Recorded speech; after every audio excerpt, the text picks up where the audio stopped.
सभी फौजी भाइयों का नमस्कार। Welcome to AK infotech channel. आज हम देखेंगे ECHS वेबसाइट में कैसे अपना 26A फॉर्म, अपना पेरेंट्स का और इनकम प्रूफ जो भी है हम कैसे सबमिट करना है, किस तरफ से सबमिट करना है, और 26A फॉर्म को जो इनकम टैक्स का वेबसाइट से किस तरफ से डाउनलोड करना है और कैसे उसको ECHS वाला वेबसाइट में कैसे अपलोड करना है वो आज देखेंगे। सबसे पहले तो गूगल पे जाइएगा। गूगल पे जाके उसमें जाने के बाद आपने ITR करके टाइप कीजिएगा। ITR टाइप करने के बाद सबसे पहले वाला जो साइट दिख रहा है वो इस तरफ से उसी साइट को आपने टच कीजिएगा और इसके बाद अगले पेज पे जाइए। अगले पेज पे इस तरफ से अगले पेज आएगा। इसमें जाने के बाद जो आपको यहाँ पे जो आइकन दिख रहा है इसी आइकन पे टच कीजिएगा। टच करने के बाद आपको इस तरफ से अगले पेज खुलेगा। ये जो पेज खुलते ही आपको यहाँ पे एक तो रजिस्टर, एक लॉगिन होगा। आप इसी ITR का साइट का अंदर जाने से पहले अपना पेरेंट्स का पैन नंबर आधार का साथ लिंक होना चाहिए और ITR वेबसाइट में रजिस्टर होना चाहिए पहले से, तभी आपने 26A फॉर्म को डाउनलोड कर सकता है। अभी चलेंगे किस तरफ से इसको डाउनलोड करना है। सबसे पहले तो लॉगिन पे जाइएगा। लॉगिन पे जाने के बाद उनका आधार नंबर और उनका पैन नंबर या आधार नंबर से आपने यहाँ पे ID के जगह पे सबमिट कीजिएगा और कंटिन्यू कीजिएगा। कंटिन्यू करने के बाद इस तरफ से पेज खुल जाता है। यहाँ चेक कीजिएगा, यहाँ पे जो बॉक्स दिख रहा है यहाँ पे आपने चेक कीजिएगा। उसके बाद अपना पासवर्ड जो भी आपने ITR वाला वेबसाइट में रजिस्टर करते समय जो आपने पासवर्ड क्रिएट किया था उसी पासवर्ड को यहाँ पे सबमिट कीजिएगा।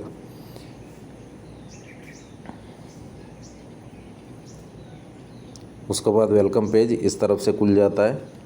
खुलने के बाद यहाँ पे जो भी उनका नाम है, वेलकम बैक टू फलाना नाम, ऐसे नाम से आ जाता है। उसके बाद जो भी डिटेल्स है, पैन नंबर, आधार नंबर और फ़ोन नंबर वगैरह यहाँ पे शो करता है। किसी सिक्योरिटी का रीज़न का वजह से मैं इसको हाइड करके रखा हूँ। बाकी आपने कॉन्टैक्ट डिटेल्स वगैरह कुछ भी गलत है, कुछ भी अपडेट करना चाहता है तो यहाँ पे आपने कॉन्टैक्ट डिटेल्स अपडेट कर सकता है। और बैंक डिटेल्स कुछ भी चेंज करना चाहता है, FSC कोड वगैरह किसी को ब्रांचेस वगैरह चेंज किया होगा, वो ब्रांच को भी अगर आपने FSC कोड चेंज करना चाहता है यहाँ पे चेंज कर सकता है। इस तरफ से आपने कुछ भी डिटेल्स आपने चेंज करना चाहता तो ज़रूर कर सकता है। उसके बाद आपने अगर पहले से इस साल का इनकम टैक्स आप फाइल किया हो, उनका जो स्टेटस देखना चाहता है उसका नीचे आने से आपको इस तरफ से आपको शो करेगा। इस तरफ से शो करेगा आपको यहाँ पे जो भी स्टेटस है ये आपने ट्रैक कर सकता है। और अभी चलेंगे 26A फॉर्म को किस तरफ से डाउनलोड करना है। जो सबसे ऊपर में जो आपको यहाँ पे 3 लाइंस दिख रहा है, यहाँ पे टच कीजिएगा।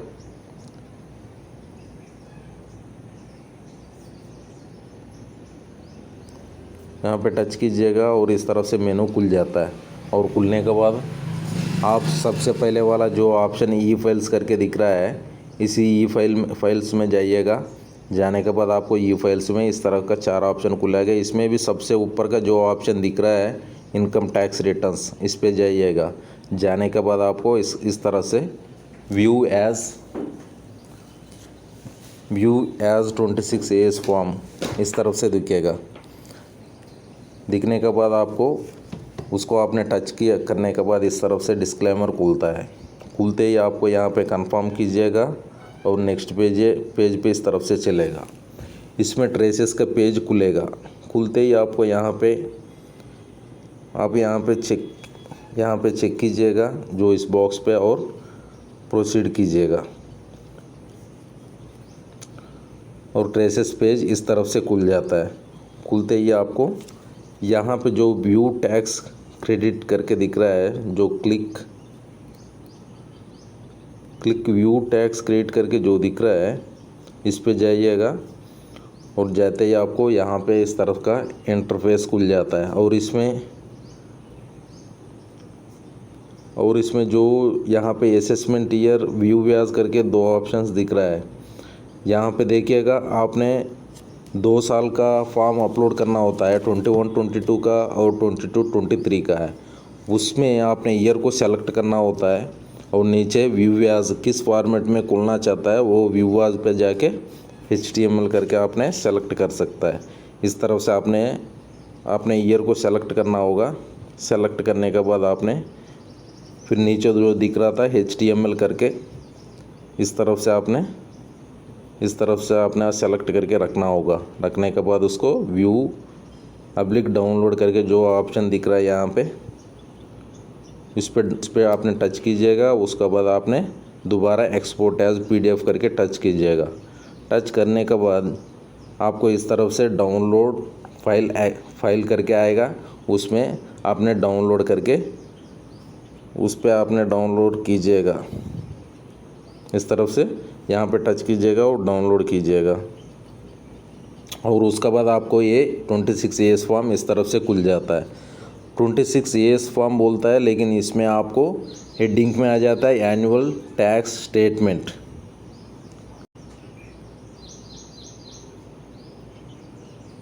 एनुअल टैक्स स्टेटमेंट इस तरफ से दिखता है, लेकिन इसी को हमने 26AS फॉर्म भी बोलता है। और इसमें जितना भी जो भी डिटेल्स है आपका पूरा इनकम का ही डिटेल्स होता है। इसमें पेंशन हो या तो आपने सैलरी हर महीना सैलरी ले रहा हो, आपने प्रॉपर्टीज़ का कोई सेल किया या तो परचेज़ किया, ऐसे कुछ भी डिटेल्स है। उसमें कुछ भी इनकम टैक्स कटा होगा वो पूरा का पूरा इनकम टैक्स वाला का पास अपना जो पैन नंबर है उसमें पूरा अपडेट होके रहता है। इसी वजह से इन लोगों ने अपना ECHS वाला ने 26AS फॉर्म को अपना पेरेंट्स का इनकम प्रूफ में सबमिट करने के लिए बताया। और इसके बाद चलेंगी ये इस तरफ से हमने 2 साल का डाउनलोड करके रखना है। रखने के बाद अभी चलेंगी ECHS का वेबसाइट पे। हमने जैसे गूगल पे आ गया, फिर हमने ECHS लॉगिन ऑनलाइन करके टाइप कीजिएगा। जैसे टाइप करता है आपको इस तरफ से खुल जाता है। जैसे इसमें जो मेन वेबसाइट है ECHS का जो वेबसाइट है, जो मेन वाला ECHS वाला जो वेबसाइट है ये फ़िलहाल अंडर मेंटेनेंस में है। इसी वजह से हमने जो ECHS सोर्स इन्फोसिस वाला जो कार्ड के लिए अलग से वेबसाइट बना हुआ था, मतलब मेन वेबसाइट जो ECHS वाला है उसका जो अंडर में जो बनाया हुआ था ECHS.sourceinfosys.com, इसी पे जाना होगा।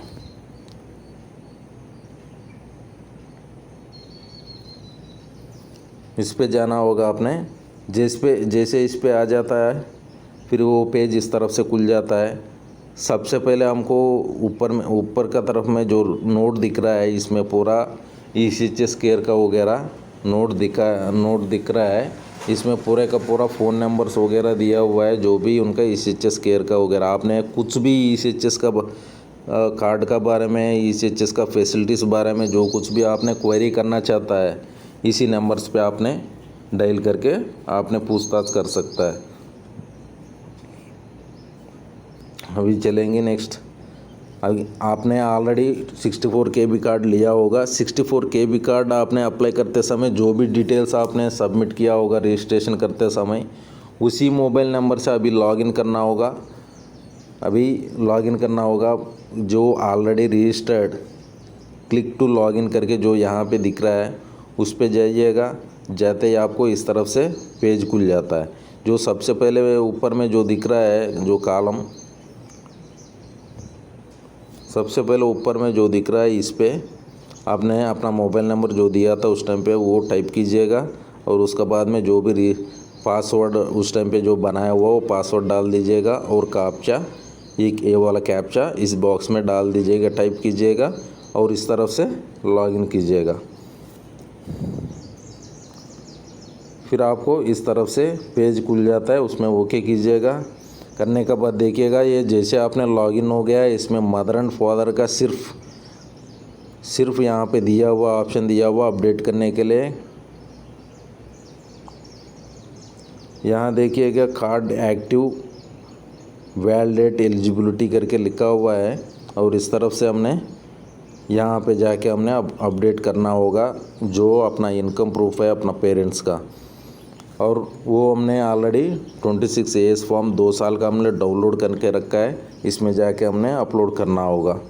इस तरफ से नेक्स्ट पेज खुल जाता है। यहाँ पे नोट दिया हुआ है, अगर जिनका पास पैन कार्ड है, 26AS फॉर्म है, या तो ऑलरेडी आपने 2 साल का इनकम टैक्स रिटर्न फाइल किया हो वो फॉर्म, और 26AS फॉर्म, ये दोनों में किसी को भी आपने अपलोड कर सकता है 2 साल का। अगर वो दोनों नहीं है, आपका पास पैन कार्ड ही नहीं है, तो आपने इनकम सर्टिफिकेट अपना मंडल रेवेन्यू ऑफिस से जो भी इशू होता है वहाँ से लेके आपने अपडेट करना होगा।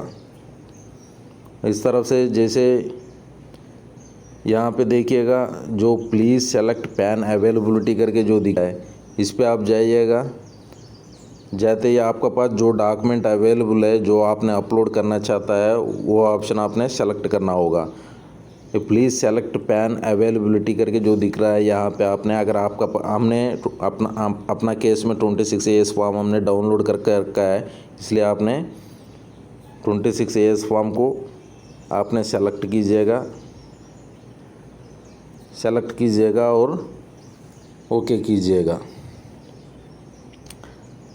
अगर जिसका पास 26AS फॉर्म नहीं है, इनकम टैक्स रिटर्न वाला फॉर्म नहीं है 2 साल का, वो लोग जो नो को आपने सेलेक्ट कर सकता है, तब आपने इसका इनकम सर्टिफिकेट को आपने अपलोड कर सकता है। जैसे हमने ये 26AS फॉर्म को सेलेक्ट किया, इस तरफ से खुल जाता है। खुलने के बाद यहाँ पे क्लिक टू अपलोड पे जाइएगा, और ये सेम प्रोसीजर से दोनों साल का 21, 22, 23 का आप अपलोड कर सकता है। इसके अलावा इनकम सर्टिफिकेट भी आप सेलेक्ट करने से इस तरफ का इनकम सर्टिफिकेट बनता है, उसको भी आपने इस तरफ से सेम प्रोसीजर से आपने अपलोड कर सकता है। अपलोड करने के बाद उसके बाद अपलोड कर सकता है। उसके बाद आपने जैसे अपलोड करता है, इस तरफ से 2 बॉक्स है, इसको आपने चेक करके सेव डिटेल्स पे जाइएगा।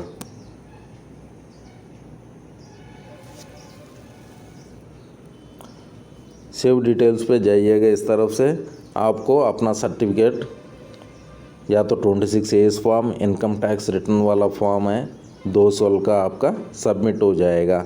इस तरह फिर इसके बाद अपना पेरेंट्स का जो भी ECHS कार्ड है, अपना वैलिडिटी बढ़ जाता है, फिर आगे कोई तकलीफ़ नहीं होगा। इस तरफ का कार्रवाई करके आप अपना मोबाइल से ही पूरी तरफ से अपना पेरेंट्स का इनकम प्रूफ को सबमिट कर सकता है।